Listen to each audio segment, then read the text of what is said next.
from Doon County Limerick, you celebrated our Mass for the deceased members and staff this morning, and thank you for your cooperation also, Cloncolda.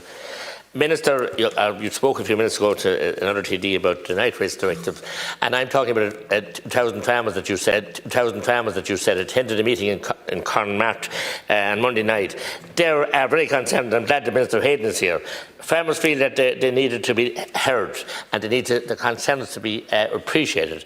They have invested hugely, most of them, nearly all of them, and huge investments in making their farms adaptable up to the current limits. But they're frustrated now because you don't seem to give them a clear message or from Europe as to what scientific levels you need. So it's vital that these nitrates directive are maintained at the current level, despite the attacks from the left, from the media and the EPA. Who's going to provide our food? And they're doing their best. I know you're supportive of them, but government needs a clear message here and a strong message to the Commissioner when she comes here, sure that we have clarity going forward. And thank you, and the directive is maintained. Thank you, and the directive is maintained.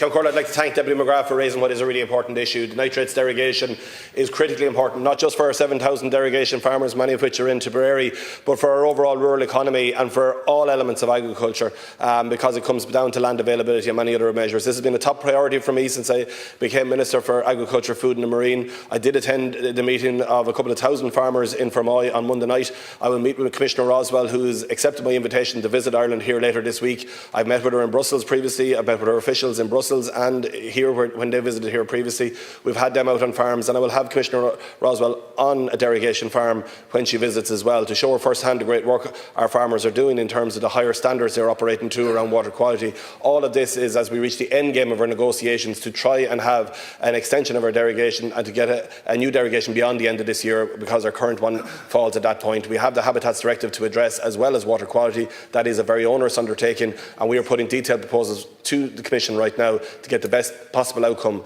agreed for our farmers.